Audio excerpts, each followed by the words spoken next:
chuirde agus nollaigh mhór bha a goibh go léir. I neamh tá scéal ana dheasagan féachadí na nollaig.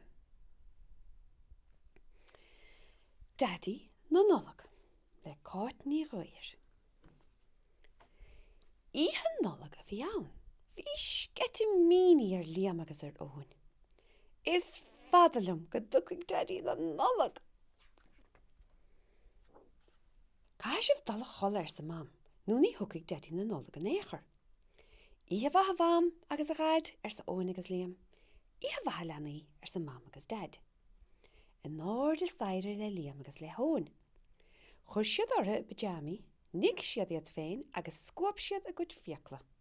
Isteach sa labiglo. Thosnig liam a léamh leabhar. Bhí scéal an mar gheall ar ghaidí na nollaig. Hit an leabhar as a láimh agus hit a chollair. Bhí liam a tairimh ar ghaidí na nollaig. Thúise sé go toban. Ó há tartarum ar sesin leis féin. Cio me glúine banne. Sí staire leis. Chola sé glóir ón seomar site. Beidir go bhfuil mam nó dad istigh ann. D'oscail sé an doras go ciúin. Ní raibh mam sa seomar site. Ní raibh dad sa seomar site ach an irid.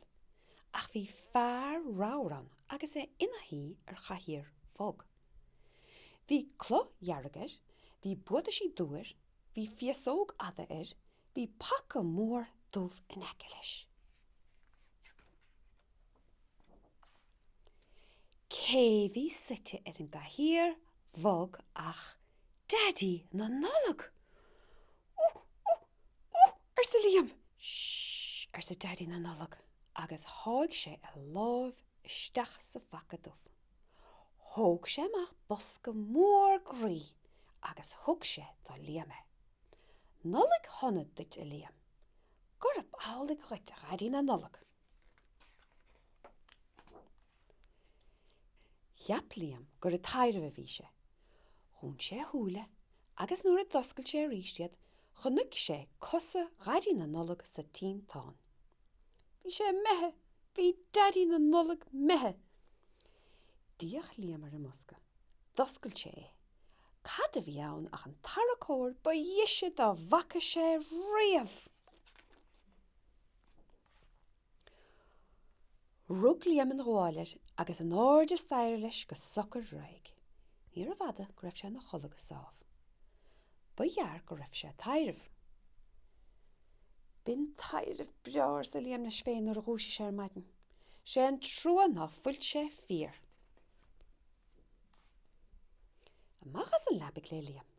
Cad a bheith híos ar an úr láir a fiachantar. Ach, taracóir! Slán go fóirí na cháirde agus blian nó bheith bhaise díomh go léir.